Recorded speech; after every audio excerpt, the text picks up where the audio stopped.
ಲಡ್ಡು ಲಡ್ಡು ಅಂದಿದ ತಕ್ಷಣ ನಿಮ್ಗೆ ಏನು ನೆನಪಾಗುತ್ತೆ? ಬೂಂದಿ ಲಡ್ಡು, ಇಲ್ಲ ಅಂತ ಹೇಳಿದ್ರೆ ಬೇಸನ್ ಲಡ್ಡು, ಇಲ್ಲಾಂದರೆ ಖೋವಾ ಲಡ್ಡು. ಸೊ ಇಷ್ಟು ನೆನಪು ಬರುತ್ತೆ ಮೈನು. ಸೊ ನಾ ಏನು ಮಾಡ್ತಿದ್ದೀನಿ ಅಂತ ಹೇಳಿದ್ರೆ ಅವಲಕ್ಕಿ ಲಡ್ಡು ಯಾವತ್ತಾದರೂ ತಿಂದಿದ್ದೀರಾ? ಟೇಸ್ಟ್ ಮಾಡಿದ್ದೀರಾ? ಬ್ಯೂಟಿಫುಲ್ ಆಗಿರುತ್ತೆ. ಎಷ್ಟು ಬ್ಯೂಟಿಫುಲ್ ಟೇಸ್ಟ್ ಇರುತ್ತೆ ಗೊತ್ತಾ? ಮಾಡೋದಕ್ಕೂ ಕೂಡ ಅಷ್ಟೇ ಸುಲಭ. ಒಂದು ಸ್ವಲ್ಪ ಪೇಷನ್ಸ್ ಬೇಕು ಅಷ್ಟೇ ಮಾಡಲಿಕ್ಕೆ.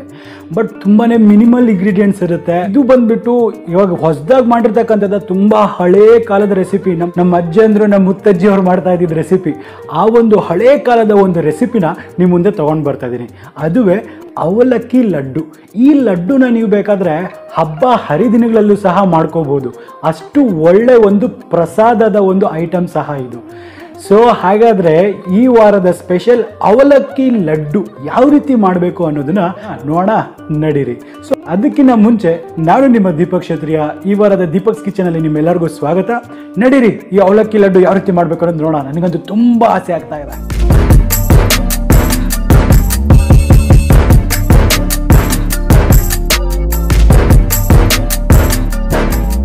ಅವಲಕ್ಕಿ ಲಡ್ಡು ಮಾಡೋದಕ್ಕೆ ಮೊದಲನೇದಾಗಿ ಒಂದು ಕ್ಲೀನ್ ಕಾಟನ್ ಟವಲ್ನ ನಾನು ಇಲ್ಲಿ ಹಾಸ್ಕೊಂಡಿದ್ದೀನಿ.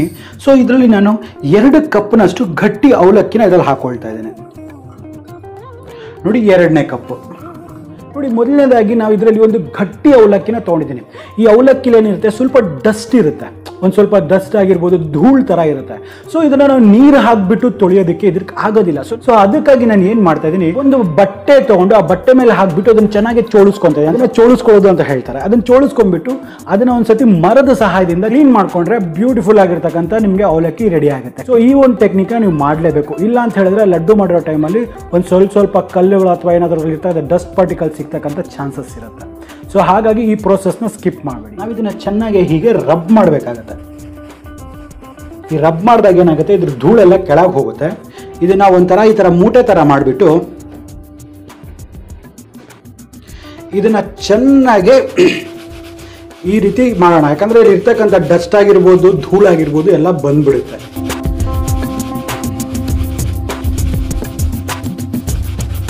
ಸೊ ಈಗ ಇದನ್ನು ಒಂದು ಮರದಲ್ಲಿ ಚೆನ್ನಾಗಿ ಕೊಡ್ಕೊಂಡ್ಬಿಟ್ಟು ಇದನ್ನು ಪಕ್ಕಕ್ಕೆ ಇಟ್ಕೊಳ್ಳೋಣ.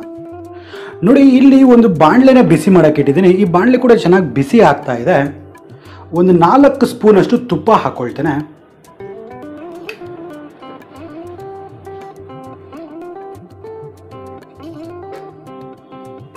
ಈಗ ಈ ತುಪ್ಪ ಚೆನ್ನಾಗಿ ಬಿಸಿ ಆಗಬೇಕು.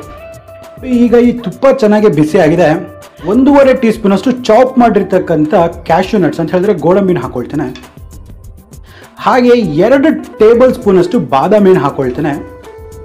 ಈ ಟೈಮಲ್ಲಿ ಬೇಕಾದ್ರೆ ನೀವು ಸ್ವಲ್ಪ ದ್ರಾಕ್ಷಿ ಹಣ್ಣು ಕೂಡ ಹಾಕೋಬಹುದು, ಬಟ್ ನಾನು ಅದನ್ನು ಸ್ಕಿಪ್ ಮಾಡ್ತಾ ಇದ್ದೀನಿ.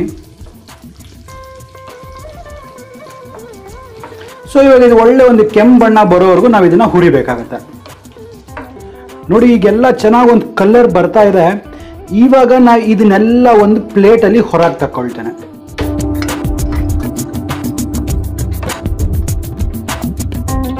ನೋಡಿ, ಈಗ ಇದೇ ಒಂದು ತುಪ್ಪದಲ್ಲಿ ನಾನು 2 ಕಪ್ ಕ್ಲೀನ್ ಮಾಡಿರ್ತಕ್ಕಂಥ ಅವಲಕ್ಕಿನ ಸಹ ಹಾಕೊಳ್ತೇನೆ.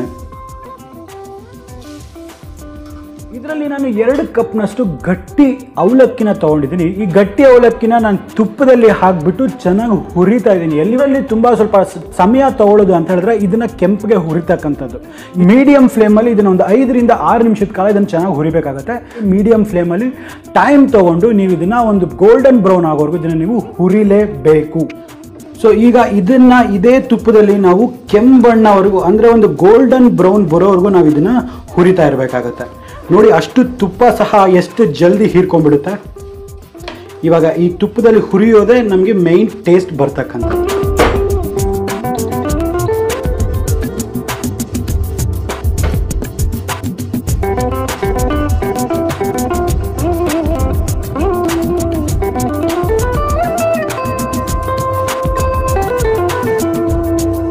ಇದು ನೋಡಿ, ಚೆನ್ನಾಗಿ ಒಂದು ಒಳ್ಳೆ ಗೋಲ್ಡನ್ ಬ್ರೌನ್ ಕಲರ್ ಬಂದಾಗಿದೆ.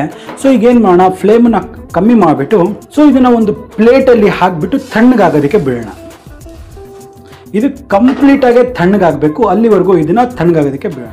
ನೋಡಿ, ಇವಾಗ ಅದೇ ಒಂದು ಕಡಾಯಲ್ಲಿ ನಾನು ಏನು ಮಾಡ್ತಿದ್ದೀನಿ, 1 ಕಪ್ನಷ್ಟು ಬೆಲ್ಲ, ಇದನ್ನು ಪುಡಿ ಮಾಡಿರ್ತಕ್ಕಂಥ ಬೆಲ್ಲನ ಹಾಕೊಳ್ತಾ ಇದ್ದೀನಿ. ಒಂದು ಕಪ್ನಷ್ಟು ನಾನು ಬೆಲ್ಲ ಹಾಕಿಬಿಟ್ಟು ಒಂದು ಮುಕ್ಕಾಲು ಕಪ್ನಷ್ಟು ನೀರನ್ನು ಹಾಕ್ತಾ ಇದ್ದೀನಿ. ಕಾರಣ ಏನಂತ ಹೇಳಿದ್ರೆ ಬೆಲ್ಲ ಚೆನ್ನಾಗಿ ಅದರಲ್ಲಿ ಕರಗಬೇಕು. ಕರಗಿದ ನಂತರ ಅದರಲ್ಲಿ ಏನು ಇಂಪ್ಯೂರಿಟೀಸ್ ಇರುತ್ತೆ ನಾವು ಅದನ್ನು ಶೋಧಿಸ್ಕೊಂಡ್ರೆ ಆ ಇಂಪ್ಯೂರಿಟೀಸ್ ಎಲ್ಲ ಹೊರಗೆ ಬರುತ್ತೆ. ಇನ್ನೊಂದು ನೆನ್ಪಿಟ್ಕೊಳ್ಳಿ, ನೀರು ಜಾಸ್ತಿ ಆಯಿತು ಅಂತ ತಿಳ್ಕೊಬೇಡಿ. ಯಾಕಂತ ಹೇಳಿದ್ರೆ ಅವಲಕ್ಕಿಯಲ್ಲಿ ನೀರನ್ನು ಹೀರ್ಕೊಳ್ತಕ್ಕಂಥ ಶಕ್ತಿ ತುಂಬಾ ಜಾಸ್ತಿ ಇರುತ್ತೆ. ಸೊ ಹಾಗಾಗಿ ಈ ಒಂದು ಅಳತೆನ ನೀವು ಮಿಸ್ ಮಾಡಬೇಡಿ. ನೋಡಿ, ಈಗ ಇದರಲ್ಲಿ 1/3 ಕಪ್ ನೀರನ್ನು ಹಾಕ್ಕೊಳ್ತಾ ಇದ್ದೀನಿ. ನೋಡಿ, ಈಗ ಚೆನ್ನಾಗಿ ಬೆಲ್ಲ ಕರಗಬೇಕಷ್ಟೇ, ಯಾವುದೇ ರೀತಿ ಪಾಕ ಮಾಡ್ಕೋಬಾರ್ದು. ಸೊ ಈಗ ಈ ಬೆಲ್ಲ ಚೆನ್ನಾಗಿ ಕರಗೋವರೆಗೂ ನಾವು ಇದನ್ನು ಮಿಕ್ಸ್ ಮಾಡೋಣ.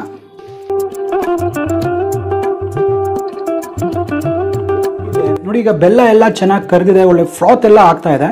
ಇದರಲ್ಲಿ ಯಾವುದೇ ರೀತಿಯಾದ ಒಂದು ಪಾಕ ಬಂದಿಲ್ಲ. ಸೊ ಇದನ್ನು ಏನು ಮಾಡೋಣ, ಫಸ್ಟ್ ಇದನ್ನು ಫ್ಲೇಮ್ನ ಕಟ್ ಆಫ್ ಮಾಡೋಣ.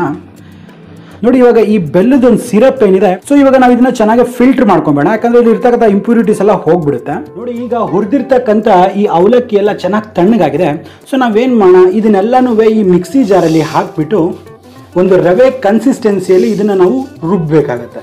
ನೆನಪಿರಲಿ, ಜಾಸ್ತಿ ಫೈನ್ ಪೌಡರ್ ಮಾಡೋಕ್ಕೆ ಹೋಗ್ಬಿಡಿ, ರವೆ ಥರ ಇರಬೇಕಾಗತ್ತೆ. ಇದನ್ನು ರುಬ್ಕೊಂಡು ಬರೋಣ. ಈಗ ಈ ಗೋಲ್ಡನ್ ಬ್ರೌನ್ ಆಗಿ ಹುರಿದಿರ್ತಕ್ಕಂಥ ಅವಲಕ್ಕಿನ ನಾವು ಮಿಕ್ಸಿ ಜಾರಲ್ಲಿ ಹಾಕೊಂಡ್ಬಿಟ್ಟು ರುಬ್ಬಬೇಕು. ಯಾವ ರೀತಿ ರುಬ್ಬಬೇಕು, ಫೈನಾಗಿ ಪೌಡರ್ ಥರ ಮಾಡೋಕ್ಕೆ ಹೋಗ್ಬಿಡಿ. ಒಂದು ರವೆ ರೀತಿ ಬರಬೇಕು, ಒಂದು ರವೆ ಕನ್ಸಿಸ್ಟೆನ್ಸಿಯಾಗಿ ಬರಬೇಕು. ಅಲ್ಲಿವರೆಗೂ ಮಾತ್ರ ನೀವು ಆನ್ ಮಾಡ್ತಾ ಆಫ್ ಮಾಡ್ತಾ ಈ ಒಂದು ಅವಲಕ್ಕಿನ ನೀವು ರುಬ್ಕೋಬೇಕಾಗತ್ತೆ. ನೋಡಿ, ಇಷ್ಟು ಒಂದು ತರ್ತರಿಯಾಗಿದ್ದರೆ ಸಾಕಾಗುತ್ತೆ.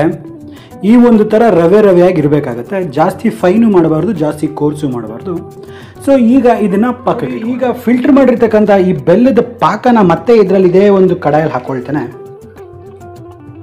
ಈ ಬೆಲ್ಲದ ಸಿರಪ್ ಏನಿದೆ ಚೆನ್ನಾಗಿ ಬಿಸಿ ಆಗಬೇಕು. ನೋಡಿ, ಇವಾಗೆಲ್ಲ ಈ ರೀತಿ ಒಂದು ಫ್ರಾತ್ ಬರೋ ಟೈಮಲ್ಲಿ ಫ್ಲೇಮ್ನ ಲೋ ಮಾಡ್ಕೊಂಡ್ಬಿಡ್ತೀನಿ. ಈಗ ಇದರಲ್ಲಿ 1 ಕಪ್ನಷ್ಟು ಒಣ ಕೊಬ್ಬರಿನ ಹಾಕ್ಕೊಳ್ತಾ ಇದ್ದೀನಿ, ತುರಿದಿರ್ತಕ್ಕಂಥದ್ದು.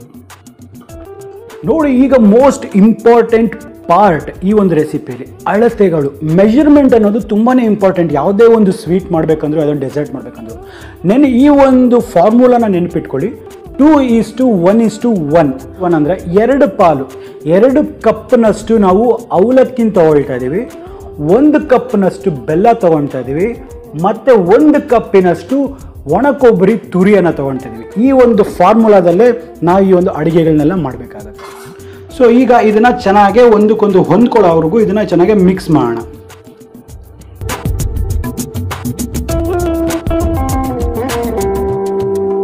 ನೋಡಿ, ಈಗ ಇದರಲ್ಲಿ ನಾವು ಕುಟ್ಟಿರ್ತಕ್ಕಂಥ ಈ ಏಲಕ್ಕಿ ಪುಡಿನ ಸಹ ಹಾಕ್ಕೊಳ್ತೇನೆ. ಹಾಗೆ ನಾನು ಆಗಲೇ ಫ್ರೈ ಮಾಡಿಟ್ಟಿರ್ತಕ್ಕಂಥ ಈ ಡ್ರೈ ಫ್ರೂಟ್ಸನ್ನು ಸಹ ಹಾಕ್ಕೊಳ್ತೇನೆ. ಇದನ್ನೆಲ್ಲವನ್ನು ಹಾಕಿ ಒಂದ್ಸತಿ ಚೆನ್ನಾಗಿ ಮಿಕ್ಸ್ ಮಾಡೋಣ.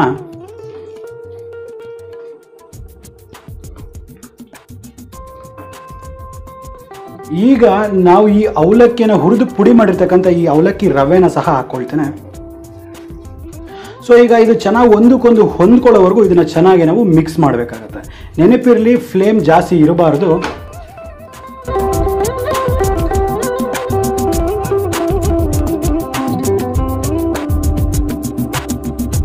ಬೆಲ್ಲನ ಪಾಕ ಬರೋಕ್ಕೆ ಬಿಟ್ಟಿಲ್ಲ. ಕಾರಣ ಏನಂತ ಹೇಳಿದ್ರೆ ಅವಲಕ್ಕಿಯಲ್ಲಿ ನೀರು ಹೀರ್ಕೊಳ್ತಕ್ಕಂಥ ಶಕ್ತಿ ತುಂಬ ಜಾಸ್ತಿ ಇರುತ್ತೆ. ಸೊ ಹಾಗಾಗಿ ನೋಡಿ, ಇವಾಗ ಪರ್ಫೆಕ್ಟ್ ಒಂದು ಹದಕ್ಕೆ ಬಂದಿದೆ. ಸೊ ಈ ಒಂದು ಹದಕ್ಕೆ ಬಂದರೆ ಸಾಕಾಗುತ್ತೆ ನಮಗೆ. ಸೊ ಇದನ್ನು ತಣ್ಣಗಾಗೋದಕ್ಕೆ ಬಿಡೋಣ. ಜಾಸ್ತಿ ತಣ್ಣಗೂ ಆಗಬಾರ್ದು, ಜಸ್ಟ್ 1 ನಿಮಿಷದವರೆಗೂ ಇದು ನಾವು ಕೈಯಲ್ಲಿ ಉಂಡೆ ಕಟ್ಟಕ್ಕೆ ಆಗಬೇಕು, ಅಲ್ಲಿವರೆಗೂ ತಣ್ಣಗಾದರೆ ಸಾಕಾಗುತ್ತೆ. ನೋಡಿ, ಇವಾಗ ಎಲ್ಲ ಒಂದು ಮಿಕ್ಸ್ಚರ್ ಎಲ್ಲ ಕರೆಕ್ಟಾಗಿ ರೆಡಿ ಆಗಿದೆ, ಒಂದೊಳ್ಳೆ ಕನ್ಸಿಸ್ಟೆನ್ಸಿ ಬಂದಿದೆ. ನೀವು ಇವಾಗ ಯಾವಾಗ ತಣ್ಣಗಾದ್ಮೇಲೆ ನೀವು ಕಟ್ಟೋದಕ್ಕೆ ನಿಮಗೆ ಒಂದು ಉಂಡೆ ರೀತಿ ಕಟ್ಟೋದಕ್ಕೆ ಬರಬೇಕು, ಅಲ್ಲಿವರೆಗೂ ನೀವು ಇದನ್ನು ಸ್ವಲ್ಪ ತಣ್ಣಗಾಗೋದಕ್ಕೆ ಬಿಡಬೇಕು. ಅಂದರೆ ಫುಲ್ ತಣ್ಣಗಾಗಬಾರ್ದು, ಯಾಕಂದರೆ ಪುಡಿ ಆಗಿಬಿಟ್ರೆ ತುಂಬ ಗಟ್ಟಿಯಾಗಿದೆ ಅಂತ ಅರ್ಥ. ಸೊ ನೀವು ಒಂದು ವೇಳೆ ನಿಮ್ಗೆ ಏನಾದರೂ ಆ ರೀತಿ ಉಂಡೆ ಕಟ್ಟಕ್ಕೆ ಬರ್ತಾ ಇಲ್ಲ, ಪುಡಿ ಆಗ್ತಿದೆ ಅಂತ ಹೇಳಿದ್ರೆ ಒಂದು ಕೆಲಸ ಮಾಡ್ಬೋದು. ಅದರಲ್ಲಿ ಒಂದು ಟ್ರಿಕ್ ಇದೆ. ಪಕ್ಕದಲ್ಲೇ ಸ್ವಲ್ಪ ಬಾಯ್ಲಿಂಗ್ ವಾಟರ್ ಅನ್ನೋದನ್ನ ಇಟ್ಕೊಳ್ಳಿ, ಸ್ವಲ್ಪ ಬಿಸಿ ನೀರನ್ನ ಪಕ್ಕದಲ್ಲೇ ಇಟ್ಕೊಳ್ಳಿ. ನಿಮ್ಗೆ ಆ ರೀತಿ ಏನಾದರೂ ಆಗ್ತಿದೆ ಅಂತ ಹೇಳಿದ್ರೆ ಈ ಪಕ್ಕದಲ್ಲೇ ಇರ್ತಕ್ಕಂಥ ಬಿಸಿ ನೀರೇನಿರುತ್ತೆ ಒಂದು ಸ್ವಲ್ಪ ಅದ್ರ ಮೇಲ್ಗಡೆ ಸ್ಪ್ರಿಂಕಲ್ ಮಾಡಿಕೊಂಡು ನಿಮಗೆ ಉಂಡೆ ಕಟ್ಟಕ್ಕೆ ಆಗಬೇಕು ಅಲ್ಲಿವರೆಗೂ ಅದನ್ನು ಸ್ಪ್ರಿಂಕಲ್ ಮಾಡಿಕೊಂಡು ಒಂದು ಉಂಡೆ ಕಟ್ಕೊಳ್ಳಿ. ಇದು one of the best technique ಹಂಗೆ ಆಗಲಿಕ್ಕೆ. ತಲೆ ಕೆಡಿಸ್ಕೊಬೇಡಿ, ಅದು ಮೆತ್ತಗಾಗುತ್ತೆ, ನೀರನ್ನು ಸಹ ಚೆನ್ನಾಗಿ ಹೀರ್ಕೊಳ್ಳುತ್ತೆ. ನೋಡಿ, ಇವಾಗ ಇದು ಉಂಡೆ ಕಟ್ಟಕ್ಕಾಗೋ ಅಷ್ಟು ತಣ್ಣಗಾಗಿದೆ. ಸೊ ಈಗ ಸ್ವಲ್ಪ ಒಂದು ಉಂಡೆಗೆ ಎಷ್ಟು ಬೇಕಾಗೋದು ಅಷ್ಟು ನಿಮ್ಮ ಅಳತೆ ಪ್ರಕಾರವಾಗಿ ಇದನ್ನು ತಗೊಂಡು ಇದನ್ನ ಕೈಯಲ್ಲಿ ಇದೇ ರೀತಿ ಉಂಡೆ ಮಾಡ್ಕೊಳ್ಳೋಣ.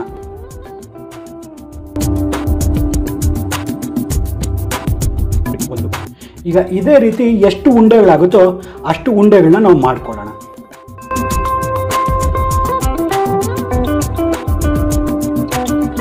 ನೋಡಿ, ಈಗ ಈ ಒಂದು ಅವಲಕ್ಕಿ ಲಡ್ಡು ಪರ್ಫೆಕ್ಟ್ ಆಗಿದೆ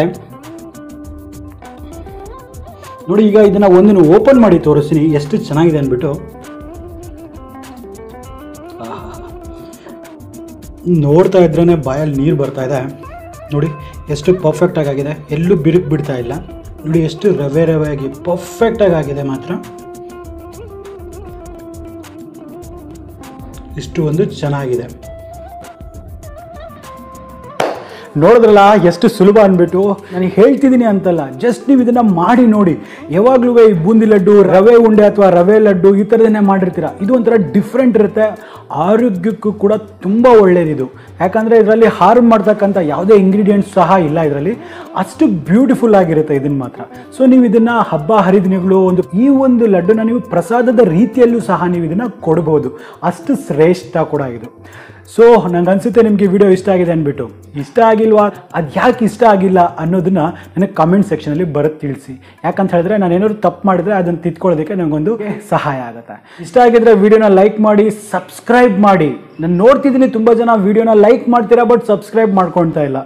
ನೀವು ಸಬ್ಸ್ಕ್ರೈಬ್ ಮಾಡ್ಕೊಂಡಿದ್ದ ತಕ್ಷಣ ಪಕ್ಕದಲ್ಲೇ ಒಂದು ಬೆಲ್ಲೈಕನ್ ಇರುತ್ತೆ, ಬೆಲ್ಲೈಕನ್ನ ಟಚ್ ಮಾಡಿಬಿಟ್ಟು ನೋಟಿಫಿಕೇಶನ್ಸ್ನ ಆಲ್ ಮಾಡಿ. ಆಗ್ತಾನೆ ನಮ್ಮ ಎಲ್ಲ ಅಪ್ಡೇಟ್ಸ್ ನಿಮಗೆ ಮೊದಲನೇದಾಗಿ ಸಿಗ್ತಾ ಇರುತ್ತೆ. ಸೊ ಹಾಗಾದರೆ ನಾನು ಮುಂದಿನ ವಾರ ಇನ್ನೊಂದು ಹೊಸ ವೈವಿಧ್ಯಮಯ ಅಡಿಗೆಯೊಂದಿಗೆ ನಿಮ್ಮ ಮುಂದೆ ಹಾಜರಿರ್ತೀನಿ. ಅಲ್ಲಿವರೆಗೂ ನಾನು ನಿಮ್ಮ ದೀಪಕ್ ಕ್ಷತ್ರಿಯ ಸೈನಿಂಗ್ ಆಫ್ ಆ್ಯಂಡ್ ಜೈ ಹಿಂದ್, ಜೈ ಕರ್ನಾಟಕ, ನಮಸ್ಕಾರ.